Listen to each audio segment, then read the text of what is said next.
Now we will be reviewing techniques to finding the limit of a function algebraically. So if we want to find the limit of our first example, the limit as x approaches -2 of x squared minus x minus 6 over x plus 2. We can't plug in -2 the way that the function is, because if we did, we would get a 0 in the denominator. So what we can do is we can factor the numerator as x minus 3 over x plus 2. And then we are able to cancel the x plus 2 in the numerator and the denominator. So we need to find the limit as x approaches -2 of x minus 3. And now we have achieved our goal. We're able to take -2 and plug it in. So we get -2 minus 3, which equals -5. Moving on down to our next type of function, we need to multiply by the conjugate in this case. You should kind of automatically think that that is the trick that you need to use when you see radicals in your function. So we can't plug in 0 the way that the function is, because that would give us a 0 in the denominator. So what we're going to do is multiply by the square root of 3 plus x plus the square root of 3 over the same thing, the square root of 3 plus x plus the square root of 3. So that will give us the limit as x approaches 0 of regular 3 plus x minus 3.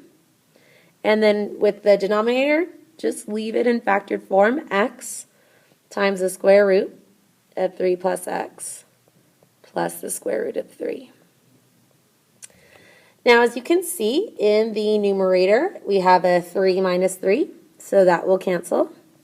And then we're just left with x over x times the square root of 3 plus x plus the square root of 3. And so those x's will also cancel, and so we're just left with a 1 in the numerator. So now we have the limit as x approaches 0 of 1 over the square root of 3 plus x plus the square root of 3. So even though this function looks kind of funky still, we still achieved our goal of being able to plug 0 in for x.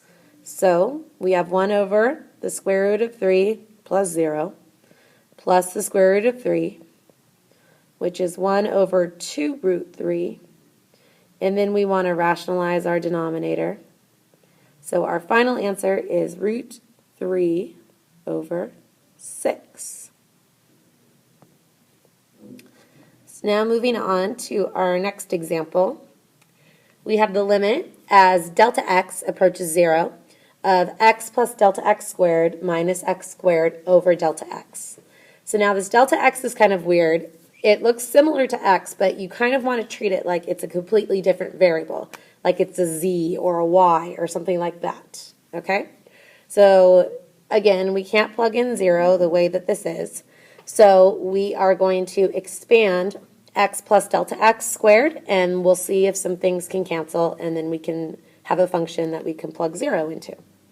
So we're going to have the limit as delta x approaches 0 of x squared plus 2x delta x plus delta x squared, and then we still have that minus x squared in the back, and this is all over delta x.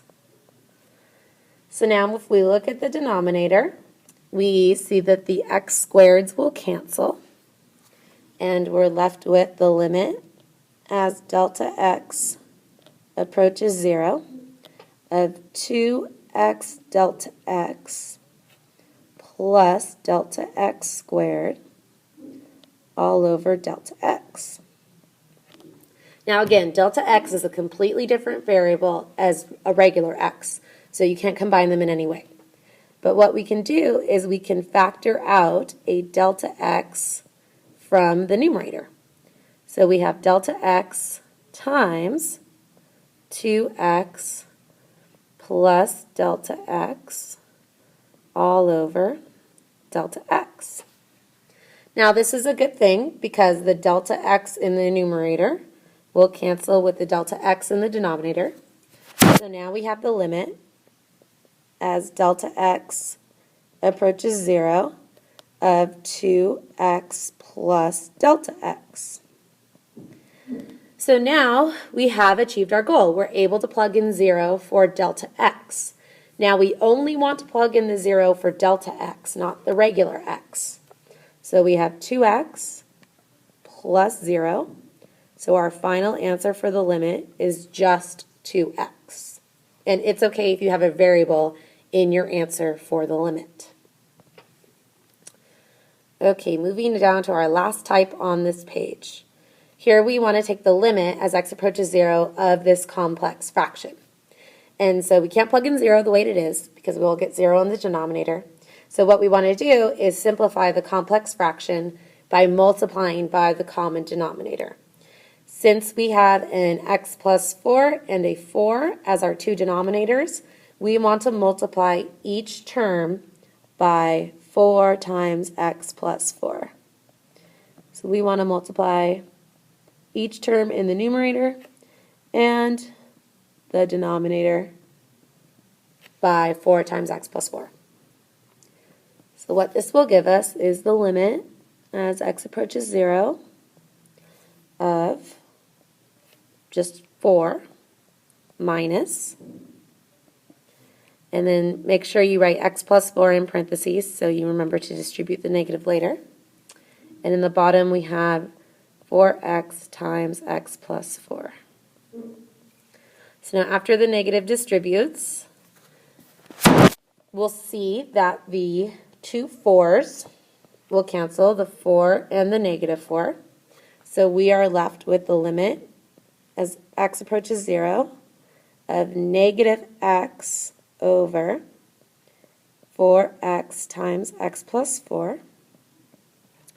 And now the x in the numerator will cancel with the x in the denominator. So we have the limit as x approaches 0 of negative 1 over 4 times x plus 4. So at this point, we have achieved our goal. We have something that we can actually take 0 and plug it into.